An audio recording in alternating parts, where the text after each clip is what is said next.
Sachin Tendulkar, Chris Gayle, Shahid Afridi, Virat Kohli, Babar Azam, Brian Lara और शाकिब अल हसन। दोस्तों, काफ़ी बड़े क्रिकेटर्स के नाम लिए हैं मैंने और आप समझ रहे होंगे मैं इनकी कोई अचीवमेंट बताने वाली हूँ, लेकिन ऐसा बिल्कुल भी नहीं है। ये सारे कप्तान नो डाउट इन्होंने क्रिकेट में अपना नाम बनाया और बहुत सी अचीवमेंट्स भी अपने नाम की। लेकिन क्या आप जानते हैं कि ये सारे प्लेयर्स वो प्लेयर्स हैं जो कप्तानी में फेल हुए। ये सारे कप्तान जिन्होंने कप्तानी तो की लेकिन कोई भी टाइटल या गोल्ड मेडल या कोई भी अचीवमेंट ट्रॉफी अपने नाम एज अ कैप्टन नहीं कर सके। सबसे पहले हम बात करेंगे विराट कोहली की। विराट कोहली नो डाउट बहुत स्ट्रगलिंग उनका करियर था, बहुत ज़्यादा मेहनत भी की, अप्स एंड डाउन्स उनके करियर में हमने देखे, लेकिन वेरी अनफॉर्चुनेट कि विराट कोहली के कप्तानी में वो एक भी टाइटल नहीं जीत सके, कोई वर्ल्ड कप ना जीत सके और ना ही कोई ट्रॉफी उठाने में कामयाब हो सके। मैं आपको बता दूं कि विराट कोहली ने अपने 9 साला कप्तानी के करियर में एरा में सिर्फ 213 मैचेस जो हैं वो खेले थे, जिसमें से 60 मैचेस में उन्हें शिकस्त का सामना करना पड़ा था और विनिंग अगर परसेंटेज की बात की जाए तो 63% रही थी। विराट कोहली की मैंने आपसे स्टोरी भी शेयर की थी, उनकी करियर हिस्ट्री थी, वो सारी मैंने आपके साथ शेयर भी की थी, लेकिन वेरी अनफॉर्चुनेट के बहुत मेहनत और स्ट्रगल के बाद as a captain Virat Kohli fail रहे। दूसरे नंबर पे हम बात करेंगे पाकिस्तानी कप्तान बाबर आजम की। Babar Azam world's number 1 batsman हम कह सकते हैं।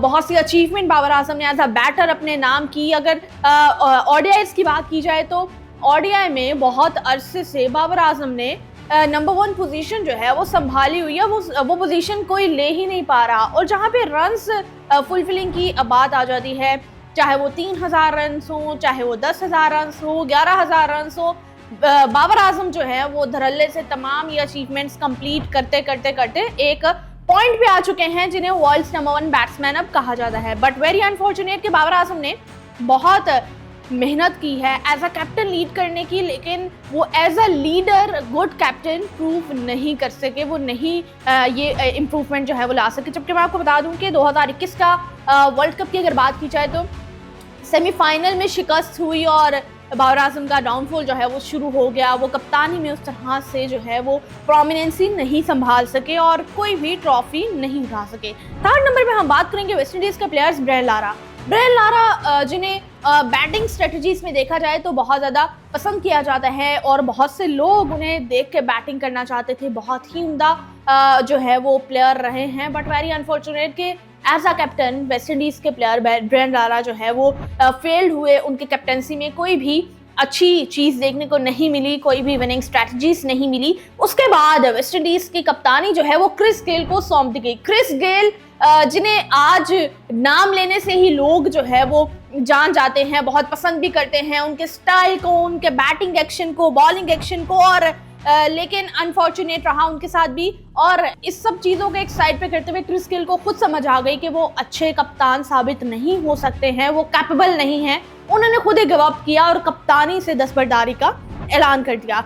इसके बाद हम बात करेंगे बूम बूम की, शाहिद अफरीदी की। शाहिद अफरीदी ऑलराउंडर, पाकिस्तान के बहुत ही अमेजिंग प्लेयर। और Shahid Afridi is the player जब वो इंडिया में खेलने जाते थे तो इंडियंस जो है वो पाकिस्तान का यूनिफॉर्म पहन के स्टेडियम्स में आते थे सिर्फ लाला को सपोर्ट करने के लिए। बट वेरी अनफॉर्चुनेट कि शाहिद अफरीदी के कप्तानी का दौर बहुत कम रहा था, लेकिन वो भी कुछ अच्छा नहीं रहा था। नो डाउट लाला की अगर पर्सनल परफॉर्मेंस देखी जाए तो वो ऑलराउंडर परफॉर्मेंस होती है। अगर बात की जाए तो बूम बूम के छक्के भी बहुत ज़्यादा अच्छे होते थे और अगर बूम बूम की बॉलिंग की बात की जाए तो वो भी बहुत अच्छी होती थी। तो ऑलराउंडर प्लेयर थे। बट वेरी अनफॉर्चुनेट उनके साथ भी सेम चीज़ हुई कि वो कप्तानी में उस तरह से कामयाबियां नहीं समेट सके। 2 सेमीफाइनल्स खेलने का मौका मिला उन्हें कप्तानी में और दोनों में ही हार का सामना करना पड़ा। इसके बाद हम बात करेंगे इंडिया के नंबर 1 बैटर। इंडिया के नहीं, हम कह सकते हैं कि वर्ल्ड्स नंबर 1 बैटर रहे हैं। सचिन तेंदुलकर की बात कर रही हूँ, जो सबसे कम उम्र प्लेयर भी रहे थे। और सचिन तेंदुलकर का नाम लेते ही पूरी दुनिया को अंदाज़ा हो जाता है कि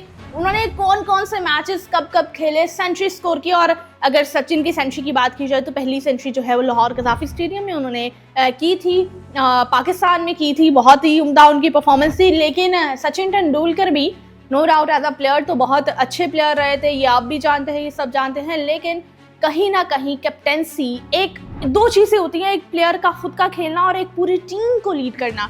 समहाउ वो स्ट्रेटजीज बिल्टअप नहीं होती, समहाउ लक जो है वो साथ नहीं होती। सो सचिन तेंदुलकर भी कैप्टेंसी में फेल्ड हुए और बिल्कुल वेरी कुछ अजीब सा लगता है कि इतना अच्छा प्लेयर लेकिन कप्तानी में हार गया, कप्तानी अच्छी नहीं हुई। तो बिल्कुल ऐसा हो जाता है, cricket is all about luck also. So जो किस्मत में होता है वो चीज़ें भी चलती हैं। और इसके बाद हम बात करेंगे बांग्लादेश के शाकिब अल हसन की। शाकिब अल हसन ऑलराउंडर रहे हैं और उनकी अगर हम बात करें आईसीसी रैंकिंग तो शाकिब अल हसन ने चाहे बैटिंग हो चाहे बॉलिंग हो बहुत अच्छी उनकी परफॉर्मेंसेस रही हैं, देखने को मिली हैं। बट वेरी अनफॉर्चुनेट कि बांग्लादेश की कप्तानी करने पर वो भी जो है वो बहुत ज़्यादा मैचेस जो हैं वो हारे हैं और उनकी कप्तानी भी उतनी मस्बत साबित नहीं हुई, पॉजिटिविटी नहीं देखी गई। तो उन्होंने भी कप्तानी से दस्तबरदारी का ऐलान कर दिया। सो दोस्तों, आज मैंने आपको बताया कि कौन कौन से ऐसे प्लेयर्स थे, मतलब ये एक हम एवरेज प्लेयर्स की बात नहीं कर रहे थे, बहुत ही सक्सेसफुल प्लेयर्स थे, लेकिन